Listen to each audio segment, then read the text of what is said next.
It's very privileged here and open the Startup Iceland events after such a great speakers in a line.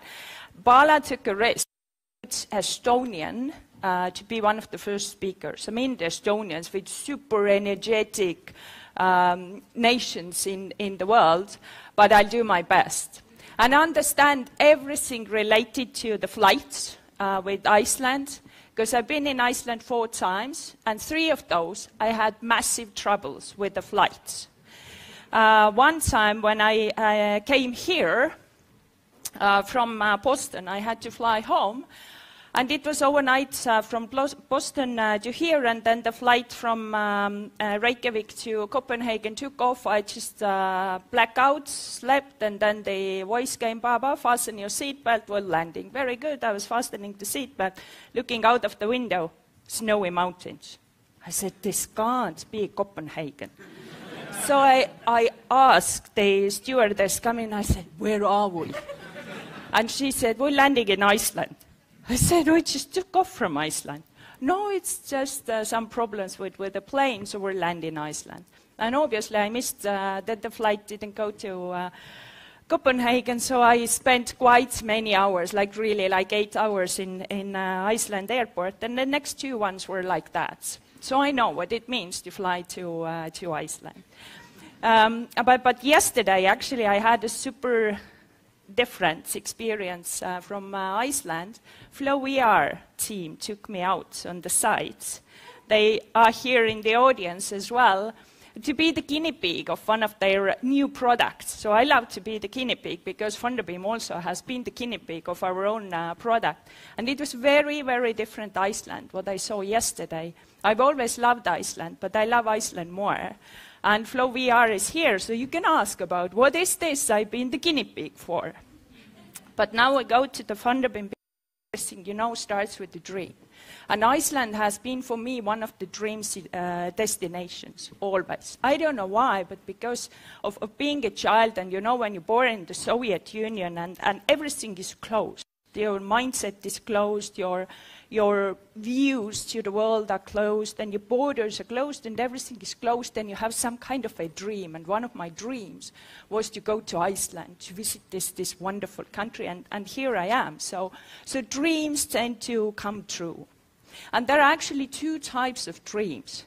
One are those dreams which are just dreams. You dream about the dreams, and the dreams will always be there.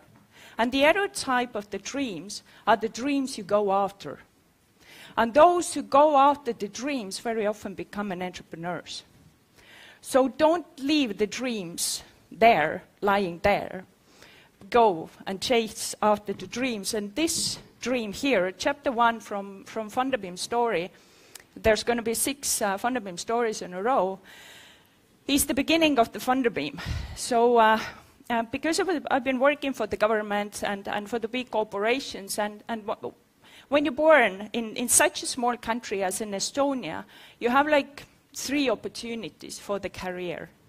It's either you work in some international big company in Estonia, or I mean like an international career. Second, you move out of the country. Or third, you do something yourself.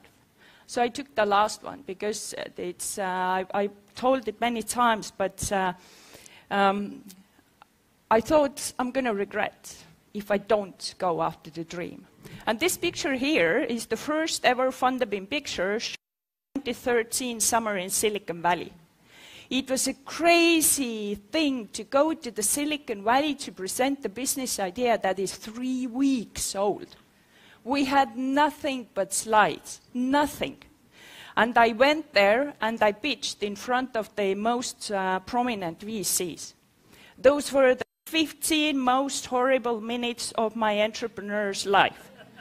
3 minutes pitching and 20 minutes double shooting. They just killed me on the stage. And I thought I've seen everything, because when you're the CEO of the NASDAQ, you've been presenting many, many times on the stages, but no. And somebody taped it. It should be somewhere in the YouTube. So it's like horrible. But what happens is, because of this, we took the courage and established Funderbeam. I went there, and if the first time you don't give up, then you don't give up the next time. There's going to be moments like that every single day when you're an entrepreneur. If you give up, it's the end of the dream. So don't give up. Go and chase after the dreams, and maybe at one day it's, I don't know, Twitter or Facebook, or maybe something even bigger coming out TransferWise, Bolt from Estonia. So going after the dream. The second is a bit side story, but pirates. Pirates are actually the reasons why stock exchanges were established, because Funderbeam is chasing after the stock exchanges. And when the ships from Europe went to Asia to go after the goods, and investors invested into those ships, then at one point they understood that they were too high. I've invested in one ship, and maybe the ship never will come back. So they set up an East India company because of the pirates. And the investors started to invest in East India companies. And even if the East India company owned 4 ships, and 3 of those didn't come back, 1 ship was enough to return all the investments. And even before, and then they issued the shares of the East India company and started to trade with the shares. So the first stock exchanges actually were coffee shops. The first 2-3 centuries, all the shares were traded in the coffee shops. And those trading floors, traders shouting, hey, I want to buy your shares, I want to sell this, it's coming from the coffee shops, because the noise was very loud. And the first ever stock exchange was established 1825. It was London Stock Exchange. But because of the regulatory issues, which we later a bit tackle, the first stock exchange that went into trading was New York Stock Exchange. But the pirates, and why I talk about the pirates, is the blockchain, which is our next story about Funderbeam, is like bringing us back to those coffee shops ages where you actually could trade.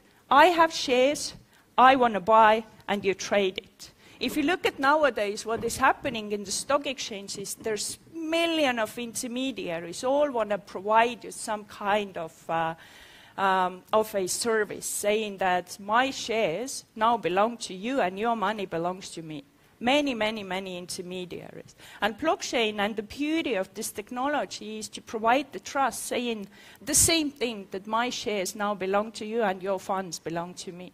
So Funderbeam went after the blockchain and built our funding and trading platform on the blockchain technology. We were the pioneers in 2015 launching it and testing the first ever blockchain, which was the Bitcoin blockchain. Obviously, 2017, nobody was talking about the Bitcoin blockchain anymore. Then it was Ethereum, and 2018, Ethereum was already yesterday. So that's how fast the technology is developing. But still, the essence of the blockchain remains, which is provide the trust. And because Funderbeam has been the pioneer in this industry, you kind of go and try to change the way the startup investments are done. You go and change the way the stock exchange are managed. It's been a hell of a difficult journey to first change the habits. You go to the VCs or angels and say, hey, this is the new way how you can invest, and you get the liquidity. We've done always like that, maybe, I don't know, yeah, who wants to invest across the border? Then you go to the regulators and they look at this, at our business model, and they say, you have like 5 licenses in one business. How come? But we've done it. We've done it. We found the way how the legal structures work, the technology. We found the relevant licenses, and we can now operate almost globally. And there are a couple of companies also from Iceland who've been using Funderbeam platform Flow VR.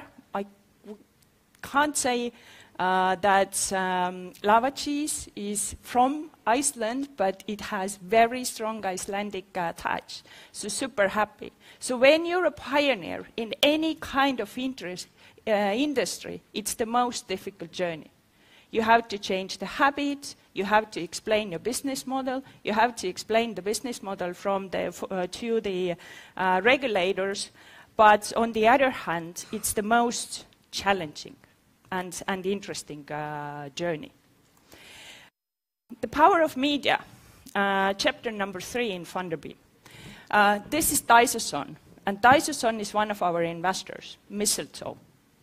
Daisoson is one of the most successful entrepreneurs and game developers in Japan. His game was the first ever online game downloaded 1 billion times. His company is traded in Tokyo Stock Exchange, and besides that, he's like very influential person. And his family, his older brother, has very close connections with SoftBank. He owns it. There was an article about Funderbeam in Wired Japan. And it was interesting because Wired Japan wrote me and then said, would you like to give the interview? It was specifically about the blockchain, and he said, well, yes, why not? But I was in New York that time. So we had a Skype interview, and she said, oh, we have a Wired photographer in New York, so he will come and take pictures. And you know, I was like celebrity posing on the streets of New York. And the photographer said, stand like that, and then stand like that, and then be like stronger. And it was in front of the Madame Tussauds and all these pictures. But at the end, the article was really good, and the picture was impressive, obviously, because the prof took it. And Taiso read it. And he said, this is something I would really like to get to know more. And I think it was 2 months later, we saw a tweet. And Björn here, sitting in the audience, Björn saw a tweet. Someone, random guy from Japan, was talking about Funderbeam. And someone was tweeting it from the audience. So Björn got in touch with the guy who was tweeting about it, asking, who is talking about Funderbeam? Oh, it's our local god. His name is Taiso-son, and he's talking about the Funderbeam as social influencer 2020. So we got in touch with Taiso through Twitter, and then it was like 5 days later, I got an email into my inbox. There's a Japanese investor who is interested in you. So chapter 3 and the outcome of it, and I have a T-shirt. It's a Japanese T-shirt. Because of that article, also the other guy from Japan read about the Funderbeam. And when I went to Japan, he printed this T-shirt. It says Funderbeam in Japan. So I put it because of this presentation here. But it's the power of the global community that is changing the world. And that we as an entrepreneurs should go after. The power of network and the power of global community and the power of social media and media is something that can change the world into so much better place. So the Funderbeam guy, because he's a web developer, he created a Japanese language site introducing how to invest and trade in Funderbeam. Chapter number 4, tough decisions. It's fun to be an entrepreneur because you go after the business and you go after the business goals. At the beginning, Funderbeam had a dream that we had Bloomberg, Nasdaq, and the Angel List. What if they had a baby? Then it would be called Funderbeam. So we thought we're going to have a data analytics, which is like the Bloomberg arm, so that you could understand what is happening in the startup industry. The second is the funding. You can invest. And you can right now invest to all kinds of companies on the platform and then trade. Data was the first what we built up. But because last year was a tough year of Funderbeam, it was in many ways a tough year. And then we had to make tough decisions, looking at the businesses what we run, looking at the products what we run, and at the end of the year we closed the data.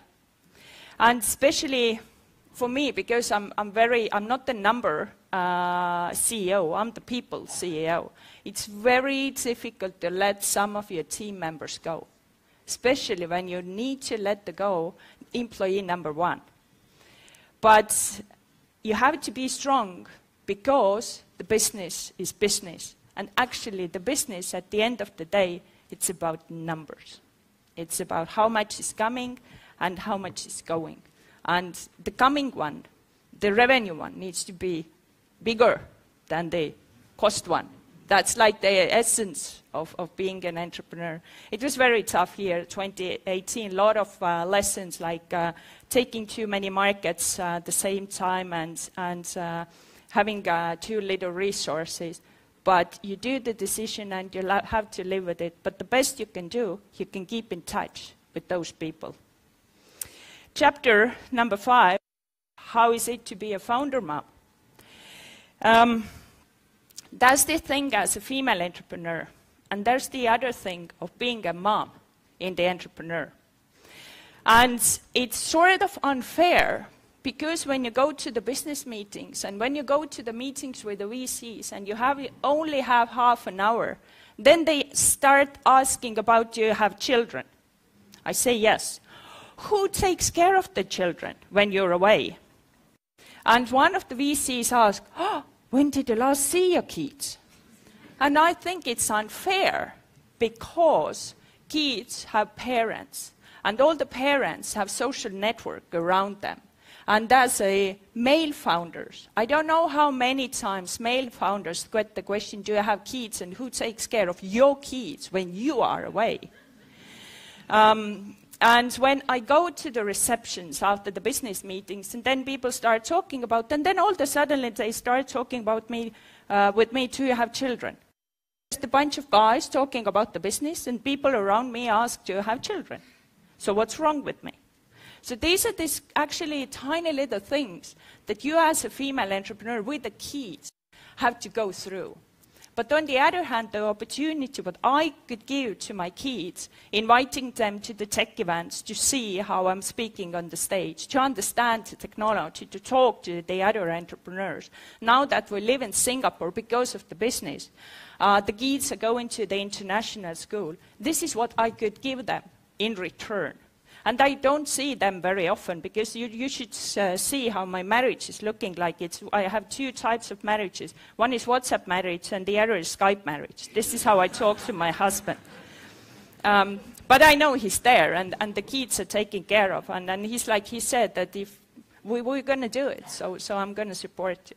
But think about when you talk to the female founders with kids. Sometimes you can't talk business with them. And chapter 6 is the funder team. You may be a founder, and you may be a strong, a weak, or whatever founder, and you may have a big dream, but nothing is impossible without the good team. Nothing. And there's a saying, if you want to go fast, go alone. But if you want to go far and change the world, have a good team around you. And the good team is the reason why you wake up in the morning. The good team is why you enjoy the journey. And the good team is everything around the business. And Rynno, Kevin from Funderbeam are in the audience. They are like the gods here in Iceland, and reason for me being here. So. And we try to treat the team well. So team and very professional team is something that is absolutely essential for every single founder. This was the dream we went after for quite many years, and these were the results of those 15 minutes crazy pitching in Silicon Valley in 2013. But the dream of Funderbeam is to be the funding and trading platform of global private companies. We want to be the platform where private companies, startups and SMEs get the funding from the global investor base, build up their global network, and where investors can trade, exit their investments, or if they miss the investment of flow, go to the second market and buy it from there. That's my story. And because my business cards fly with me to Iceland, there is still a thing with flying, then you get my business card from here. Don't be afraid of getting in touch. And super thank you for Bala for having this kind of events and community here in Singapore. Here in Iceland.